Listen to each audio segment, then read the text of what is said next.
মতিপুর গ্রামে বাস করত এক অত্যাচারী মোড়ল। কৃষকেরা মোড়লের কাছ থেকে ঋণ নিলে সেটা সুদে আসলে দ্বিগুণ করত।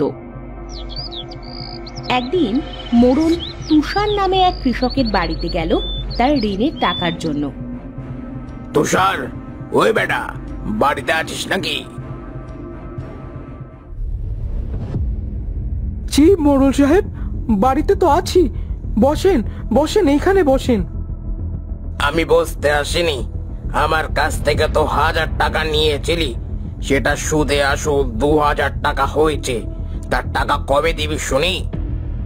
মোড়ল সাহেব, এত টাকা আমি কোথা থেকে দেব? আমার কাছে তো এখন এত টাকা নেই। সেটা নেওয়ার সময় মনে ছিল না? টাকা না দিলে মাঠ থেকে তোর একটা ফসলও নিতে দেব না, বুঝলি? এ কথা বলে মোড়ল সেখান থেকে পাশের বাড়ি রন্টু কৃষকের বাড়িতে গেল।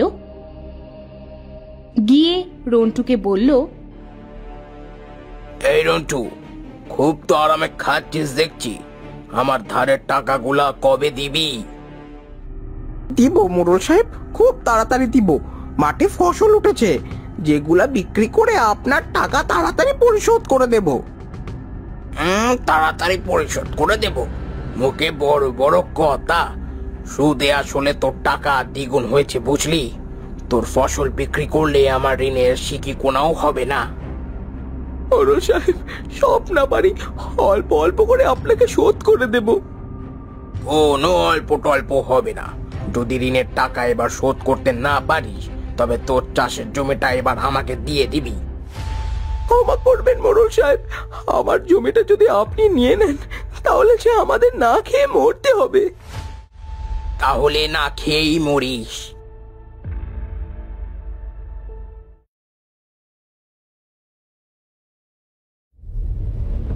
এভাবে মোড়ল যাদের কাছে ঋণের টাকা পাবে সবার বাড়িতে গেল। পরের দিন তুষার ও রন্টু মাঠে গিয়ে একে অপরের সাথে ঋণের টাকার কথা বলে দুঃখ করছিল। এমন সময় সেখানে দিনেশ এসে বলে, কিরে ভাই রন্টু, তোদের মুখটা এমন ফ্যাকাশে দেখাচ্ছে কেন? কি হয়েছে? বউয়ের সাথে ঝগড়া করেছিস নাকি? না রে ভাই, কাল মোড়ল সাহেব গিয়েছিল বাড়িতে, তার কাছ থেকে ঋণ নিয়ে গত বছর ঘরটা করেছিলাম, আর আজ এসে বলছে সুদে আসলে নাকি ঋণটা দ্বিগুণ হয়েছে। হ্যাঁ ভাই, আর বললো যদি এবছর আমরা ঋণের টাকা শোধ না করি, তাহলে আমাদের চাষের জমিটা নিয়ে নেবে। দিন দিন মোড়লের অত্যাচার গ্রামে বেড়েই যাচ্ছে। আমাদের সবাইকে এর একটা বিহিত করতেই হবে। ঠিক বলছো ভাই, না হলে এই মোড়ল তো এক সময় আমাদের পায়ের নিচে পিষে মারবে। আমার কাছেও গিয়েছিল মোড়ল, আমার চাষের জমিটা সে কিনতে চায়, কিন্তু আমি সোজা না বলে দিয়েছি। খুব ভালো করেছো ভাই, তোমার জমিটা একবার নিতে পারলে কিন্তু আর টাকা দেবে না। আমি কি এত বোকা নাকি? তোরাও কোনো চিন্তা করিস না, আমরা গ্রামের সবাই এক হয়ে মোড়লের বিরুদ্ধে প্রতিবাদ করব। এখন তোরা বাড়ি যা। সবাই যে যার মতো বাড়ি ফিরল।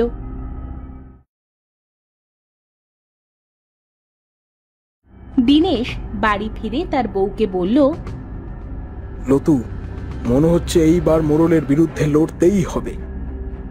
কেন? সে আবার কি করলো? কি করেনি তা বলো। গ্রামের যারা মোড়লের কাছ থেকে ঋণ নিয়েছিল, সবার ঋণ সুদে আসলে দ্বিগুণ করছে। কি সাংঘাতিক কথা! দিন দিন তো দেখছি মোড়লের অত্যাচারে শেষে গ্রাম না ছাড়তে হয়। না লতু, গ্রাম আমরা ছাড়বো না, ছাড়লে ওই মোড়ল ছাড়বে। এদিকে মোড়ল বাড়ি ফিরে তার বউকে বলল, বুঝেছ কিন্নি, যাদের কাছে এবার ঋণের টাকা পাবো সবাইকে ধমকি দিয়ে এলাম। তাই নাকি? তা কি বলে এলে শুনি?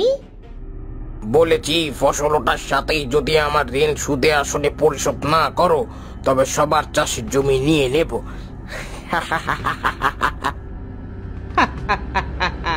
তাই নাকি? খুব ভালো করেছো, খুব ভালো করেছো। তা এবার কিন্তু সীতাহারের ওই 7 সেট সোনার গহনা আমাকে গড়ে দিতে হবে। দেব গিন্নি দেব। কৃষকদের কাছ থেকে সুদে আসলে টাকা উঠিয়ে আসল রেখে দেব, আর সুদ দিয়ে তোমার গহনা গড়ে দেব। ও মা, তাই নাকি? তাহলে তো খুব ভালো হবে। এবার সীতাহারের 7 সেট পরে আমি বাবার বাড়ি যাব, বুঝেছো? ঠিক আছে গিন্নি, এবার তোমাকে খেতে দাও। খিদার জন্য পেটটা একেবারে চোচো করছে। এদিকে দিনেশ গ্রামের সবাইকে নিয়ে মোড়লের বিরুদ্ধে কথা বলছিল। শোনো ভাইরা, আমাদের মাঠের ফসল তো আর 2-1 দিনের ভেতরেই উঠে যাবে। ফসল ওঠার সাথেই মোড়ল কিন্তু বাহানা করে আমাদের ফসল হাতানোর চেষ্টা করবে। আমরা গ্রামের মোড়লের অত্যাচার আর সহ্য করব না। এবার থেকে একটা ফসলও আমরা মোড়লকে দেব না। দিনেশের মোড়লের বিরুদ্ধে প্রতিবাদ করার কথাটা মোড়লের কানে গেল। সে তো বাড়িতে হুঙ্কার ছাড়ল। চাষির বাচ্চা চাষি, এত বড় সাহস! তুই আমার বিরুদ্ধে প্রতিবাদ করিস? তুই সোজা হয়ে দাঁড়াবার আগেই তোর মাজাটা আমি ভেঙে দেব। পরের দিন মোড়ল কিছু মানুষ নিয়ে গেল দিনেশের বাড়ি। দিনেশ, এই দিনেশ, বলি বাড়িতে আছিস?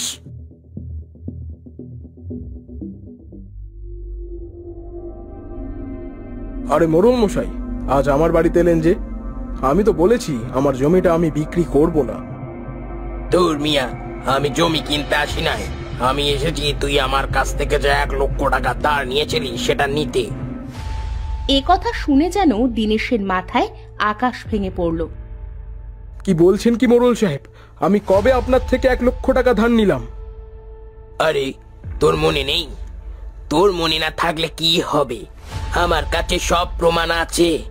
যদি আমার টাকা কালকের ভেতরে পরিশোধ না করিস, তবে তোকে এই গ্রামের সবার সামনে মৃত্যুদণ্ড দেওয়া হবে। হায় হায় মোড়ল সাহেব, এটা আপনি কি কথা বলেন? আমার স্বামী আপনার এত টাকা দিবে কোত্থেকে? সেটা আমি জানি না। কাল সকালের ভেতরে যদি আমার টাকাটা না পাই, আমার কিছু লোক এসে দিনেশকে নিয়ে যাবে। নিয়ে যাবে মানে? কোথায় নিয়ে যাবে? ওই পুকুর পাড়ে আম গাছের তলায়। ওই গাছে দিনেশের গলায় ফাঁস দিয়ে মৃত্যুদণ্ড দেয়া হবে। এ কথা বলে দিনেশের বাড়ি থেকে মোড়ল চলে গেল। সারা গ্রাম দিনেশের মৃত্যুদণ্ডের কথা ছড়িয়ে পড়ল। এদিকে লতু তো বাড়িতে মরা কান্না জুড়ে দিল। ওগো, এবার আমার কি হবে গো? তোমার যদি কিছু হয়ে যায় তাহলে আমি বাঁচবো কি করে গো?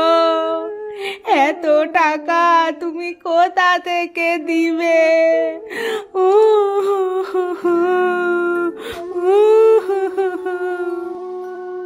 কেঁদো না লতু, আমার কিচ্ছু হবে না। এমন সময় তাদের সামনে একটা বুড়ি এসে হাজির হলো। বুড়িটা লতুকে সান্ত্বনা দিয়ে বলল, কাঁদিস না লতু, আমি থাকতে দিনেশের কিচ্ছু হতে দিব না। তুমি তুমি আমাদের নাম জানো? তোদের নাম ধাম আমি সব জানি।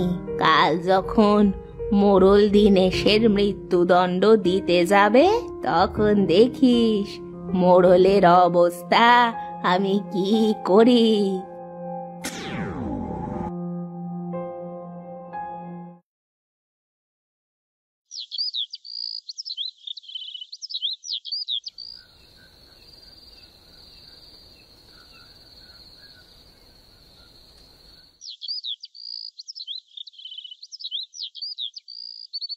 পরের দিন মোড়ল মানুষ পাঠালো দিনেশকে ধরে আনতে। দিনেশকে সেই আম গাছটির কাছে আনা হলো। গ্রামবাসীরা মোড়লের কাণ্ড দেখে তো ভয়ে শিউরে উঠল। সবাই দিনেশের মৃত্যুদণ্ড দেখতে এলো। এই, এর মাথায় একটা কাপড় বেঁধে ওই গাছের ডালে ঝুলিয়ে দে। এমন সময় সেই বুড়িটা এসে মোড়লের সামনে হাজির হলো। এই মোড়ল, তুই দিনেশকে ছেড়ে দে। গ্রামে সবার সামনে তুই স্বীকার কর যে দিনেশের কাছে তুই কোনো টাকা পাবি না। কে রে তুই বুড়ি? আমি স্বীকার করলে কি তুই আমার টাকা শোধ করে দিবি?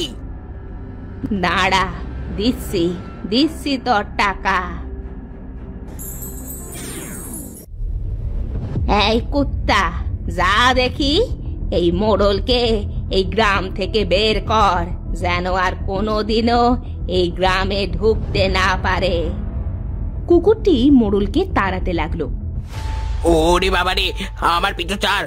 ওরে কুকুর, আর আসিস না আমার পিছু। ওরে বাবারে, আর তাড়াস না আমার। আমি দিনেশের কাছে কোনো টাকা পাবো না। ওরে বুড়িমা, সব মিথ্যে কথা, আমি কোনো টাকা পাবো না। আমাকে ছেড়ে দিতে বলো। ওরে বাবারে। বুড়িমা, তুমি কে গো? আমাকে এভাবে বাঁচালে? আমি আম বুড়ি, আমি এই আম গাছেই থাকি, সেই জন্যই তো দিনেশকে বাঁচালাম।